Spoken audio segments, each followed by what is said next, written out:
and welcome to another episode of Reading for Transformation podcast. I am your host Nishita, a certified life coach, and today we have a very special topic to dive into and a very special book for me, The Gifts of Imperfection by Brené Brown. This book is genuinely a gift for everyone. For everyone, this book is a gift. This incredible book is a treasure trove of wisdom guiding us towards embracing our imperfections, and which is such a need of the hour. And it helps us live a wholehearted life. It just guides us to embrace who we are and embrace our authentic selves. Grab a cozy seat, a cup of coffee, and let's get started. This book gives us, it shares a lot of gifts that we can give to our own selves in times like these, and where we are bombarded with social media lifestyle, and we want to we want to have everything that people are presenting us on social media. But it also has a negative side. We kind of forget who our authentic selves are. With this book, we will be giving ourselves gifts that can help us live a life of fulfillment, wholeheartedness, and so much of growth and empowerment. The first gift that the book introduces us is the power of cultivating authenticity. Now, in a world that we live in, authenticity it's lost. We have to have our authentic selves. The author emphasizes the importance of embracing our true selves and letting go of the need to please others or conform to societal expectations.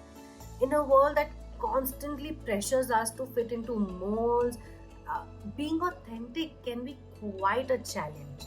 But here's a tip: start by reflecting on your values. What are your values? What are your passions? What are your interests? And how can these values, passion, and interests help you leave an impact in this world? What truly makes you feel alive? Embrace those aspects of your life and let them shine through. Remember, authenticity is magnetic, and it encourages us to be our own selves in a world that tells us to be someone else. The next gift that we have here is a gift of cultivating self-compassion. Brené Brown reminds us that we are worthy of loving and belongingness regardless of our flaws or mistakes. One very powerful tip that I have for practicing self-compassion is to treat yourself as you would treat a very dear friend. Imagine a friend confiding in you about their struggles or their setbacks in life. Would you berate them or support or encourage them? Answer this question. Extend the same kindness and understanding to your own self. Treat yourself with love and forgiveness, and watch how it transforms your relationship with yourself and, of course, with others. Moving on to the third gift, the author discusses the importance of embracing vulnerability. Now, vulnerability might sound very scary to a lot of people, but it's the birthplace of your connections and your growth. How I embrace vulnerability is by opening up to someone I trust, sharing my fears and dreams to somebody I believe in and I trust them, and that's how I allow myself to be vulnerable. By doing that, I've created opportunities for deeper and genuine empathy. Vulnerability allows us to learn from our mistakes and leading us to personal growth and resilience. It's very important for us to be vulnerable with our loved ones, and it's also important for us so that we can embrace our fears and treat ourselves with a lot of love and compassion. The fourth gift that the author gives us is resilience. Now, the book reminds us that setbacks and failures, they are inevitable in life, and I've discussed in previous episodes as well. These are part of life, but how we bounce back is what truly matters. One very powerful tip that I've discussed before as well to build resilience is practicing gratitude. Take time each day to reflect on the things that you're grateful for, even during the worstest times, even during the most challenging times. gratitude helps shift the focus towards the positive aspects of life, and it reminds us of our inner strength. Resilience is not about avoiding difficult situations, it's about learning and growing from them. Lastly, the fifth gift that the author gives us is embracing joy and gratitude. And this is one of the most challenging yet the most transforming gift that I've ever received from this author.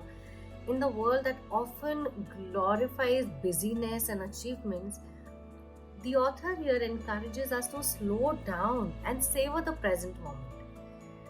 How I did that was one, cultivating a daily gratitude practice. So I made these little chits every day. I used to day end in the day end. I used to write things that I was grateful for, and I didn't open them for a year. And suddenly, on the 1st of January, I opened that box, and it was it was overflowing with things I could be grateful for. Start that gratitude jar. It could be it could be as simple as having a warm cup of tea or a heartfelt conversation with someone. But cultivating gratitude, it's going to allow us shift our perspective towards abundance in our lives, leading to great sense of joy and contentment. Now, these are the gifts that the author has explained us, in the book. But how can we practice them in real life is what's important. And once you start practicing these gifts, the rewards for you are going to be immeasurable. Remember, this is a journey, and every step you take counts.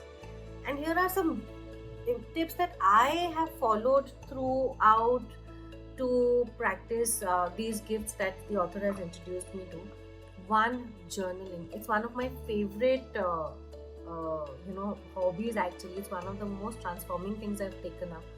Journaling is so important. You should always take a few minutes each day and reflect how you've embraced your authenticity today, how you've embraced self-compassion. Have you been vulnerable today? Did you share your fears, your dreams? Did you have a heartfelt conversation with someone? Write down all your thoughts, your insights, and areas for improvement. Journaling will allow you to gain clarity, track your progress, and identify the patterns or triggers that hinder your growth. It can be a very powerful tool for self-reflection and personal development. Mindfulness is another tip that I followed, through the years. Practice being in the present moment. Observe your thoughts, your emotions without judgment. You don't have to judge yourself. The word is there enough. You can practice looking at your thoughts from a third person perspective, seeing your emotions flow without judging them. Being mindful will cultivate self-awareness and will help you make conscious choices that are aligned with the gifts of imperfection. When you're mindful, you can catch yourself in moments where you're not being authentic, or you're not being self-compassionate, or you're not embracing vulnerability. You can catch those moments. And when you do, you should take a pause, acknowledge that feeling, that emotion, and choose a response that aligns more with your values. The next tip that I followed through the years is community.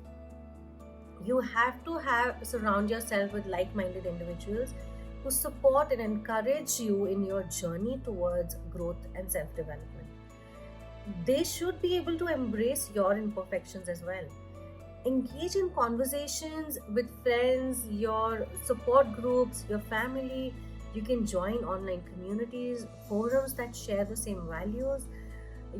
Share your experiences and learn from other people's experiences. The wisdom that the group can provide you will give you so much inspiration, accountability, and a sense of belonging. Next tip that I followed through the years is seeking support. There were times that you feel alone, or if a challenging situation comes up, and if you yourself feel challenging to adopt the gifts of imperfection in your own life, you should always consider seeking support of a professional like a therapist, a coach, or a support group. These professionals can provide you with guidance, different tools, and a safe space to explore and grow yourselves. They can help you navigate those obstacles and gain new perspectives and hold you accountable to the changes you want to make.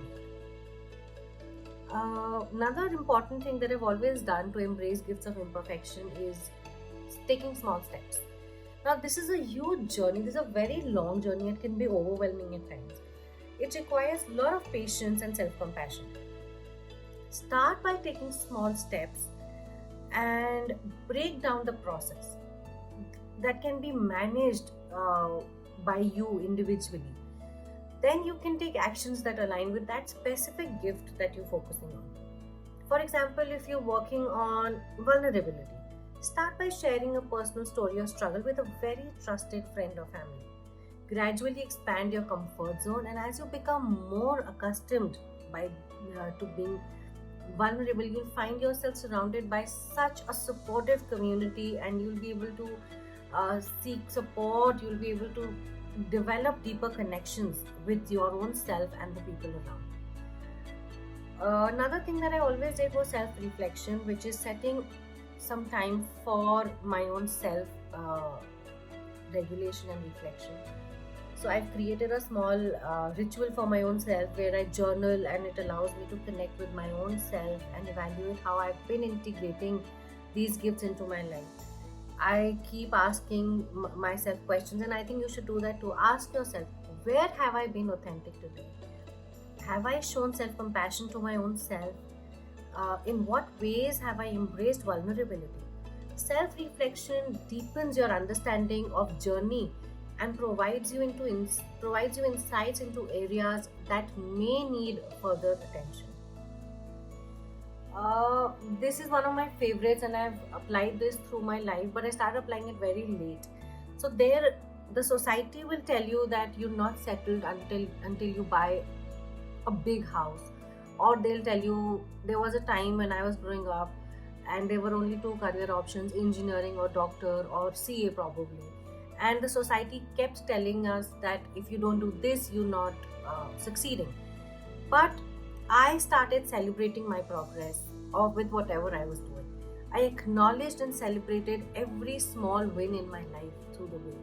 I embraced that imperfection. All right, I don't want to do any of these. I want to do something else. And it's not about achieving perfection. It's about growth. It's about accepting myself.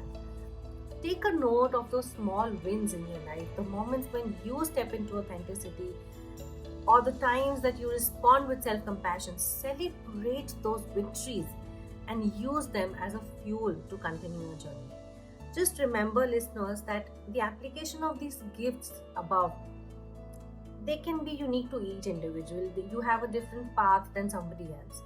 Experiment with each of these strategies that I've given above and adapt them to your circumstance.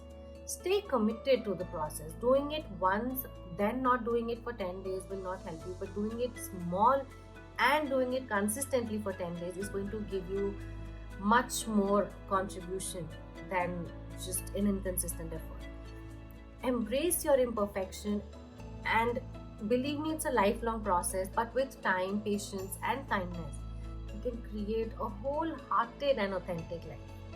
As we conclude this episode on Gifts of Imperfection, I want to remind you that you are enough just as you are. You don't have to be someone else. You don't have to travel someone else's path. Embrace your imperfections, cultivate authenticity, and live a life that's aligned with your values. The journey towards a wholehearted living is a lifelong endeavor. But remember, it's the imperfect moments that make life beautiful. Thank you so much for joining me today. If you've enjoyed this episode, please share it with others who may benefit from these gifts. Remember to subscribe to my podcast. Until then, keep embracing authenticity.